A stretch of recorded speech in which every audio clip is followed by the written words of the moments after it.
kesedihan. Kenapa kita bergembira? Karena baru saja kita kembali kepada fitratul Islam, disiplin Allah Subhanahu wa Ta'ala. Kenapa kita bergembira pada pagi hari yang berbahagia ini? Karena kita baru saja kembali berhasil melawan memperjuangkan hawa nafsu kita.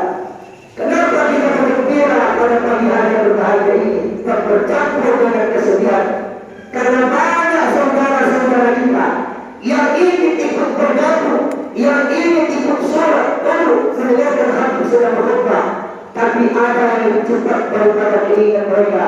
Iraja ajaluh, apabila ada seorang itu sudah datang, la yastahiluna sa'atan, tidak bisa dilakukan sesuatu, wa la yastahilun, dan tidak bisa pula dibutuhkan sesuatu. Ketika panggilan Allah itu datang, maka malaikat Israel akan tetap menunaikan perintah Allah Subhanahu wa Ta'ala. Orang yang kita berkumpul pada pagi hari yang berbahagia ini, siapa di antara kita yang paling mulia? Apakah kita yang paling banyak hartanya? Harta tidak didapati, harta akan diminta pertanggungjawaban di sisi Allah Subhanahu wa Ta'ala. Ramai kita berkumpul pada pagi hari yang berbahagia ini. Siapa di antara kita yang paling mulia? Apakah kita yang paling tinggi pangkat dan jabatan? Pangkat dan jabatan akan diminta Allah Subhanahu wa Ta'ala pertanggungjawaban. Siapa di antara kita yang paling mulia? Apakah kita yang paling banyak anaknya? Anak akan diminta pertanggungjawaban di sisi Allah Subhanahu wa Ta'ala. Ketika terbenam matahari kemarin sore, maka berpisahlah kita dengan bulan yang di dalamnya ada salat tarawih dan witir. Ketika terbenam matahari kemarin sore, maka berpisahlah kita dengan bulan yang di dalamnya diwajibkan bagi orang-orang beriman untuk melakukan puasa di siang hari Ramadan. Ketika terbenam matahari kemarin sore, maka berpisahlah kita dengan bulan yang mana ada satu malam. Kalau kita dapat satu malam itu akan mendapatkan keutamaan Lailatul Qadar. Lailatul Qadar khairun min alfi syahrin. Lalu dengan sebuah keistimewaan yang kita dapatkan satu bulan Ramadan, makna manfaatnya adalah kita mendapatkan ampunan dari Allah Subhanahu wa Ta'ala. Hadirin hadirat, sebagai jemaah Idul Fitri yang dimuliakan Allah Subhanahu wa Ta'ala, apa pelajaran yang dapat kita ambil? Apa hikmah yang kita bawa setelah keluar dari Ramadan? Boleh jadi ini Ramadan yang terakhir bagi kita. Boleh jadi ini adalah salat Idul Fitri yang terakhir. Lalu apa dia Ramadan yang kita bawa setelah keluar masuk ke dalam bulan Syawal, masuk ke dalam bulan Zulqa'dah, Dzulhijjah, dan bulan-bulan yang akan datang? Maka pada kesempatan yang berbahagia ini, Habib akan menyampaikan kepada kita semua ada 3 nilai Ramadan yang mesti kita bawa setelah keluar dari Ramadan. Yang pertama adalah menanamkan rasa takut kepada Allah Subhanahu wa Ta'ala. Kemudian yang kedua adalah memakmurkan masjid, memakmurkan rumah Allah. Kemudian yang ketiga adalah menyambung hubungan silaturahim. Yang pertama adalah menanamkan rasa takut kepada Allah Subhanahu wa Ta'ala. Rasa takut inilah Bapak Ibu yang dimuliakan Allah yang membuat merasakan manisnya iman kepada Allah. Kalau seorang anak merasa takut kepada Allah, maka seorang anak tidak akan melawan, tidak akan berharga kepada kedua orang tuanya. Seorang anak kalau ada rasa takut kepada Allah, mereka tidak akan mencelakai, mereka tidak akan menipu, mereka tidak membuat meneteskan air mata orang tuanya, karena mereka ada rasa takut kepada Allah Subhanahu wa Ta'ala. Kalau orang tua merasa takut kepada Allah, maka orang tua dia tidak akan menyanyiakan seorang anak, karena dia tahu anak itu adalah amanah. Menyanyiakan amanah adalah khianat, dan khianat itu adalah dosa besar. Maka jadikan anak itu sebagai investasi di akhirat. Banyak sekarang orang tua bangga ketika memiliki banyak anak sampai 10 anak.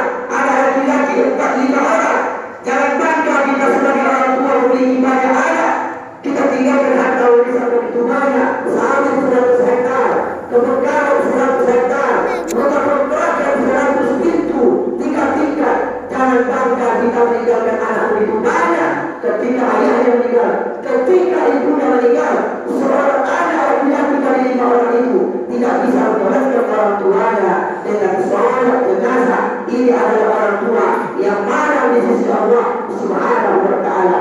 Maka orang tua yang ada rasa takut di dalam hatinya akan menjadikan anaknya itu menjadi anak yang saleh dan soleh.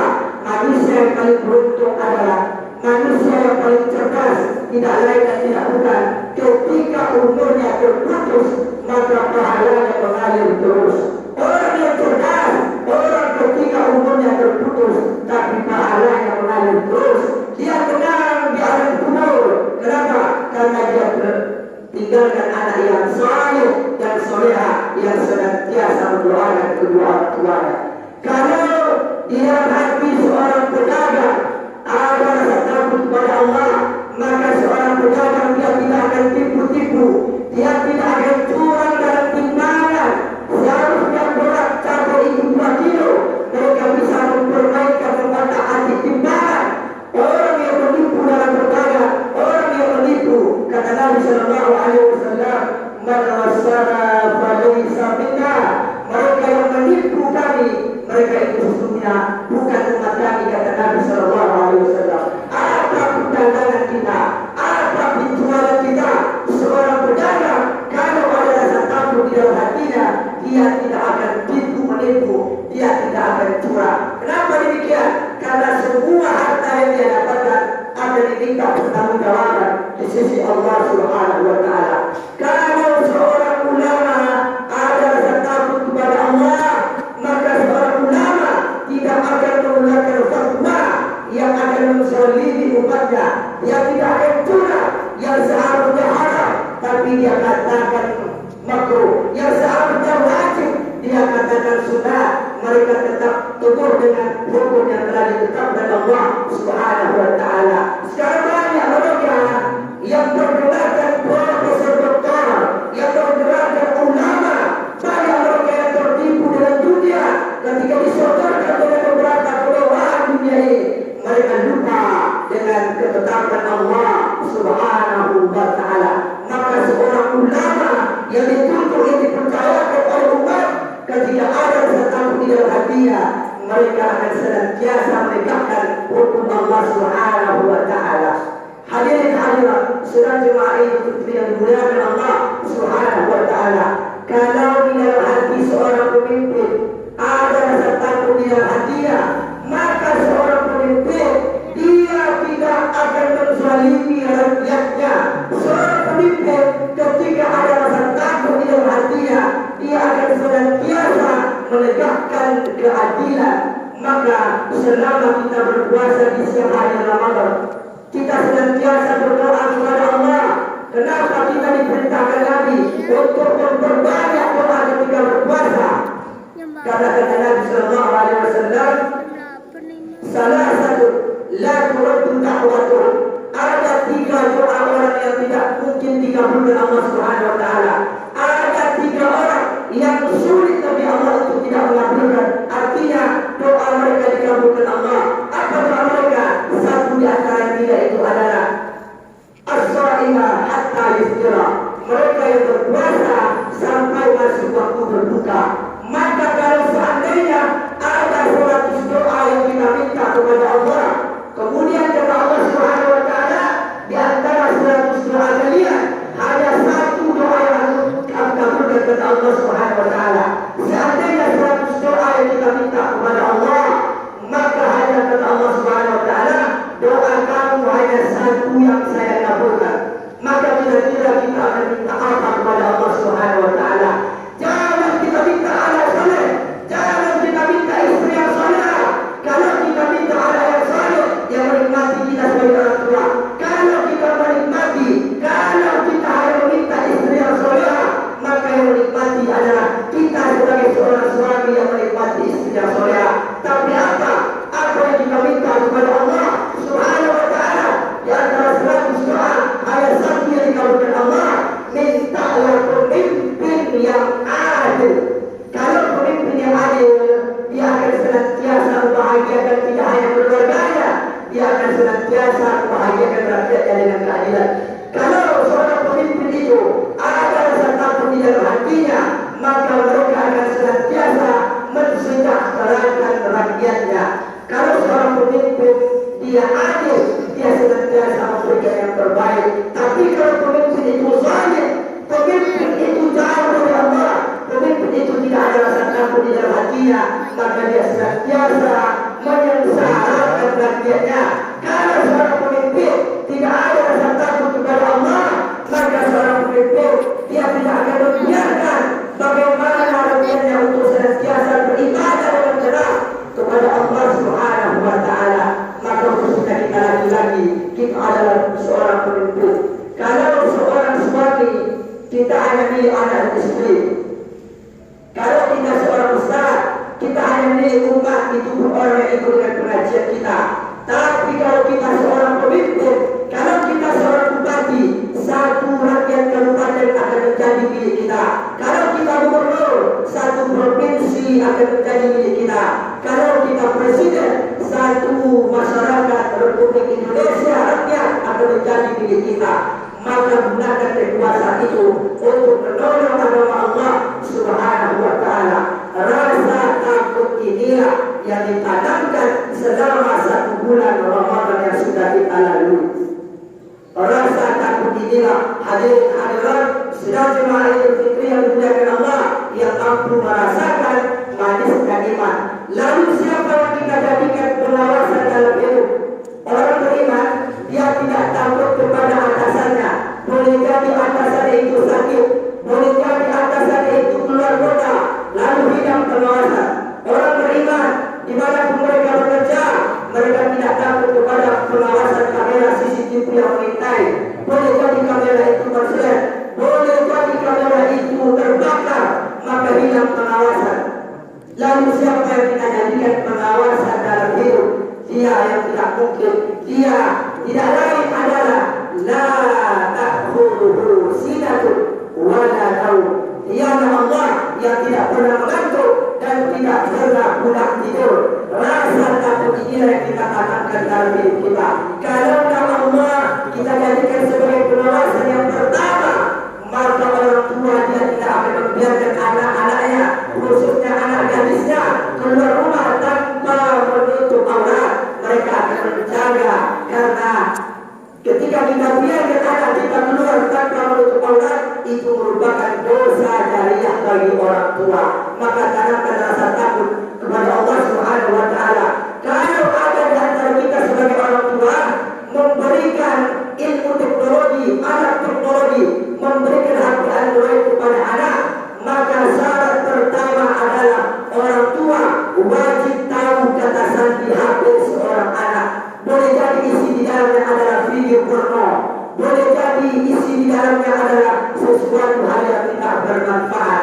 Kalau kita seorang suami memberikan HP Android kepada istri, maka syarat pertama adalah wajib kita tahu kata sandi HP istri itu. Jangan sampai kita tidak tahu, karena perselingkuhan tidak hanya karena ada niat, tapi ada kesempatan. Boleh jadi ada mas-mas, ada uda-uda, ada ocu-ocu yang berselingkuh kepada istri kita. Maka wajib kita tengok setiap hari HP seorang istri kita. Ini seorang suami yang bijaksana di hadapan Allah, dia bertanggung jawab. Maka daripada itu, rasa takut yang membuat kita merasakan rasa iman kepada Allah. Kemudian yang kedua adalah memakmurkan masjid. 30 malam kita menunaikan salat tarawih dan witir. 30 malam kita membaca Quran tadarus. 30 malam kita langkahkan, kita jinakkan kaki kita datang ke rumah Allah. Itu apa maknanya? Memakmurkan rumah Allah Subhanahu wa Ta'ala. Orang yang berhasil dididik oleh Ramadan bukan berarti mereka rajin ibadah ketika Ramadan. Boleh jadi dia semangat, boleh jadi dia bermotivasi, boleh jadi dia segar kepada mertuanya karena dia baru menikah, tinggal di rumah mertuanya dia segar. Orang yang berhasil dididik oleh Ramadan adalah ketika kebiasaan yang dia lakukan di bulan Ramadan mampu dia lanjutkan kembali di bulan-bulan yang akan datang. Inilah tanda keberhasilan Ramadan mendidik kita. Sekarang hadirin hadirat, saudara jemaah Idul Fitri yang dimuliakan Allah Subhanahu wa taala, banyak mereka yang diberikan Allah nikmat kesehatan badan, tapi banyak mereka salah gunakan. Tidak mereka gunakan untuk datang ke masjid. Sekarang banyak yang lagi viral, yang lagi terkenal, yang lagi senantiasa kita tengok. Banyak di antara mereka yang diberikan Allah nikmat kesehatan badan, mengayuh sepeda, sanggup oleh dia 50 kilo, sanggup oleh dia 100 kilo mengayuh sepeda sampai ke perbatasan Riau Sumbar, sampai ke Rantau, sampai ke Pekanbaru, sanggup dia mengayuh sepeda. Tapi masjid, musala, rumah Allah yang ada di dekat rumahnya tidak sampai 1 kilo, tidak sampai 2 kilo, dia tidak sanggup. Orang seperti ini maka perlu diruqyah supaya keluar jin-jin setan yang ada di badannya. Karena yang sakit itu bukan badannya, tapi jiwanya sudah dikuasai setan. Maka daripada itu, orang yang sehat sesungguhnya di hadapan Allah ketika mereka dapat melangkahkan kakinya ke rumah Allah Subhanahu wa taala. Banyak antara kita jalan-jalan keluar kota sanggup, pergi wisata, pergi jalan-jalan sanggup. Perjalanan yang terberat adalah perjalanan ke masjid. Maka orang beriman, mereka akan senantiasa melawan hawa nafsunya, akan senantiasa mengorbankan waktunya untuk datang ke rumah Allah Subhanahu wa taala. Masuk surga itu butuh pengorbanan, masuk neraka tidak butuh pengorbanan. Masuk surga butuh pengorbanan, butuh melawan hawa nafsu, butuh menahan segala sesuatu yang senantiasa membuat kita jauh dari Allah Subhanahu wa taala. Maka datanglah ke rumah Allah. Siapa lagi akan meramaikan Masjid Al-Irsyad ini? Siapa lagi akan meramaikan rumah Allah kecuali masyarakat yang ada di sekitar masjid, yang senantiasa kita banggakan, yang senantiasa kita senangkan, yang senantiasa kita korbankan harta kita, menyumbang, berinfak untuk masjid kita. Bagaimana masjid ini akan senantiasa membuat orang-orang menjadi nyaman beribadah kepada Allah Subhanahu wa taala. Tidak ada gunanya masjid yang besar, tidak ada gunanya rumah Allah yang dibangun dengan besar, kecuali kegunaannya adalah kita makmurkan rumah Allah Subhanahu wa taala. Maka makmurkan masjid, makmurkan rumah Allah. Orang yang akan mendapatkan naungan di sisi Allah adalah orang yang menggantungkan hatinya di masjid, karena mereka senantiasa terbawa dirinya untuk datang ke rumah Allah Subhanahu wa taala. Maka gunakan nikmat kesehatan badan itu untuk datang ke rumah Allah Subhanahu wa taala. Kemudian, kapan terasa oleh kita nikmat sehat itu? Kalau sudah stroke kita, kalau sudah terbaring di rumah sakit, kalau sudah terbaring di rumah, barulah terasa oleh kita nikmat sehat. Maka sebelum kita sakit, sebelum kita dirawat di rumah sakit atau di mana pun kita terbaring, gunakan nikmat kesehatan badan itu untuk bertakarub, mendekatkan diri kepada Allah Subhanahu wa taala. Kemudian yang terakhir adalah menyambung hubungan silaturahim. Kata Nabi sallallahu alaihi wasallam dalam kitab Sahih Muslim, hadis yang paling sahih setelah Bukhari, apa kata Nabi sallallahu alaihi wasallam? La yu'minu ahadukum, tidak beriman seseorang kepada Allah hatta yuhibba li akhihi, sebelum dia mencintai saudaranya ma yuhibbu li nafsihi, sebagaimana dia mencintai dirinya sendiri. Dalam hadis lain Nabi juga mengatakan laisa bil mu'min, tidak beriman seseorang. Dalam hadis lain juga mengatakan la yadkhulul jannah, tidak masuk surga seseorang qatilur rahim, mereka yang memutuskan hubungan silaturahim. Ingat, bersilaturahim tidak hanya bertemu sapa. Kalau orang menganggap bersilaturahim itu hanya bertemu sapa, itu tingkatan orang-orang awam, tingkatan orang-orang tidak berpendidikan. Tapi bersilaturahim itu adalah di samping mereka menjaga hubungan baik, mereka tetap peduli kepada orang lain. Lalu apa pelajaran yang dapat kita ambil untuk menyambut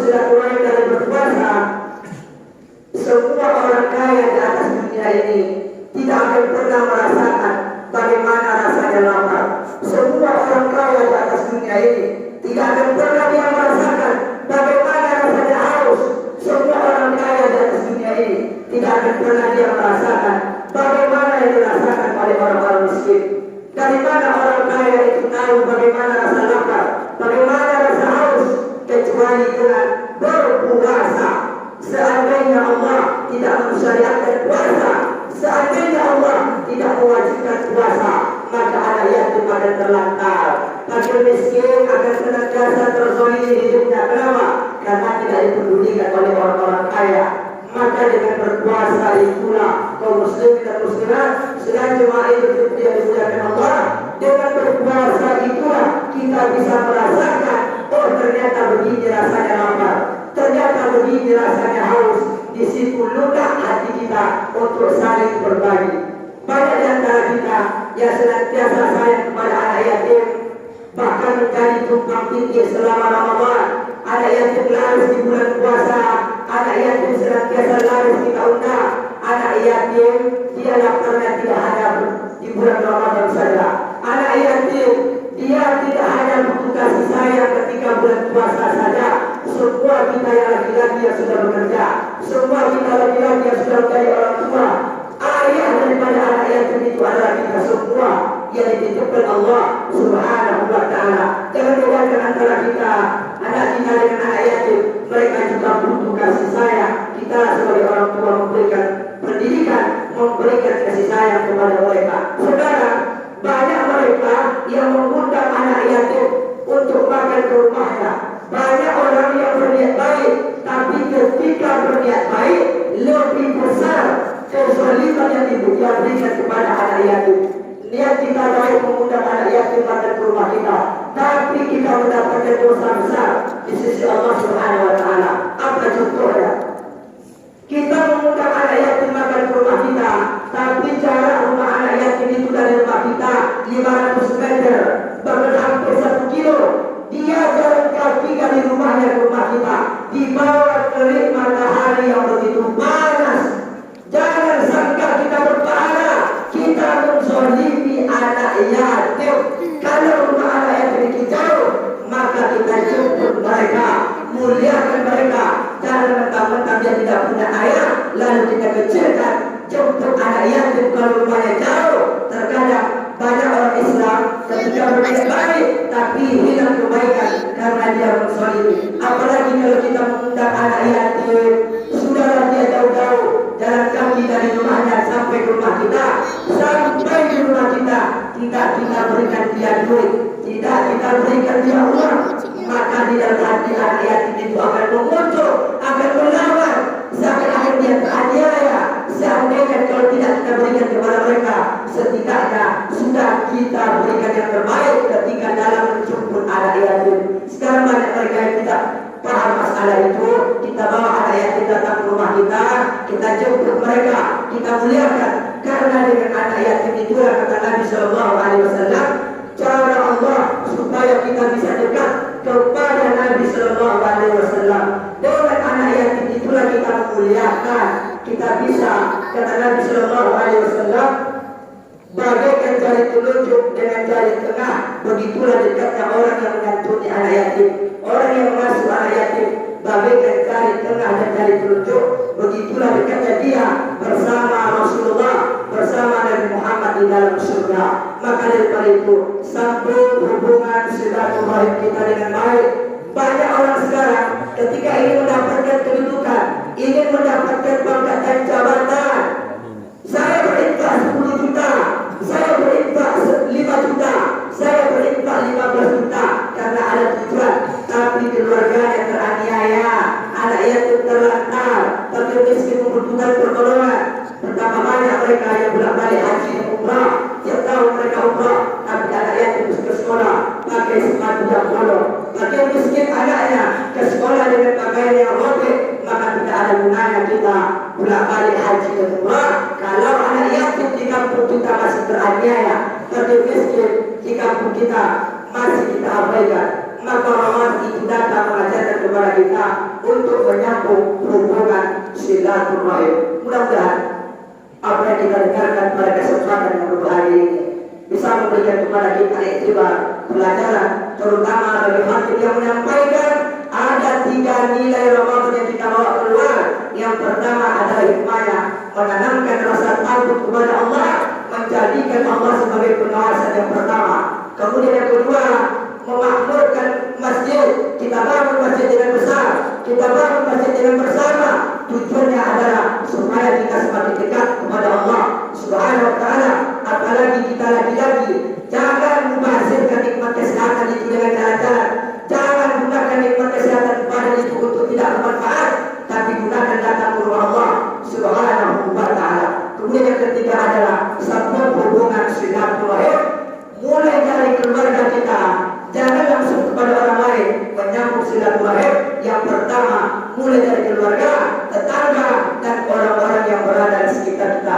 Jangan sambung silaturahim kepada orang lain, tapi keluarga kita masih teraniaya. Ini tidak dibenarkan. Mudah-mudahan yang kita dengarkan pada kesempatan yang berbahagia ini ditanamkan Allah rasa takut di dalam hati kita. Fa'tabiru lahul absar la'allakum turhamun.